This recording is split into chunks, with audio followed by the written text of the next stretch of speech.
So you mentioned before about certain rabbinic and leaders of yeshivot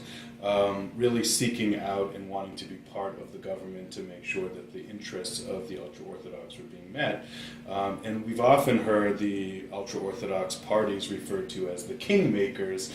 in the Israeli political system. Could you explain a little bit about that and the ability, it seems, over the course of Israel's history, for those parties to sit in governments that are both on the left and on the right?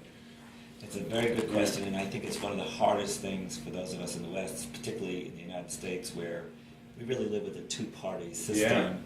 and it's always the vying of the competition of these two. What's going on in Israel, and why do the small parties have such power? The nature of coalitions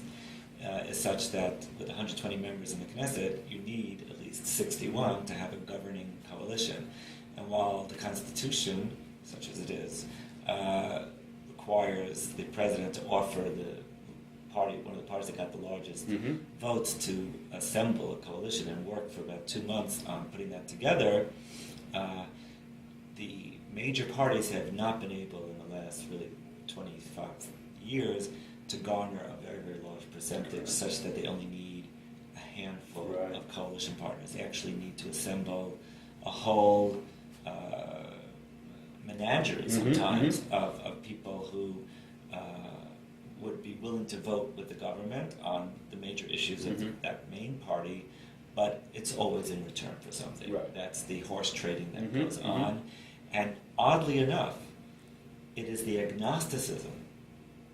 of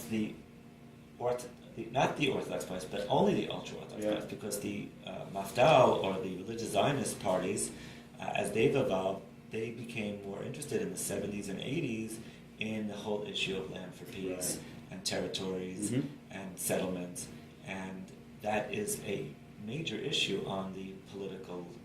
landscape of Israel. When it comes to the ultra-Orthodox, their population, their electorate's main concern is money and the welfare support for their community, and now, in the last 10, 15 years, preserving the deferment from army service that has been central to their community's presence, their view of how they've preserved their way of life. So they, from the very beginning of the state, were agnostic on issues of security, of issues of land for peace. So they could join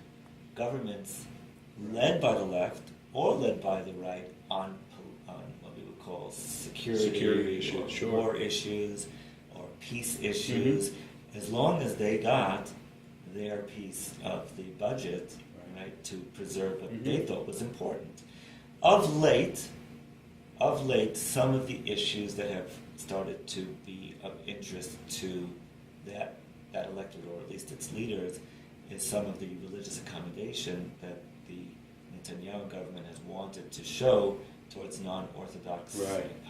movements in America. And the diaspora, I would say, specifically. Specifically, to feel that connection, to preserve that connection. As everybody knows, the compromise around the Kotel, the Western Wall, accommodation for non-Orthodox prayer, was revealed with a lot of fanfare that it was a compromise and it was the best thing, and then in the end, the government the coalition had partners in it that said, you're not going to implement it, and that was the deal.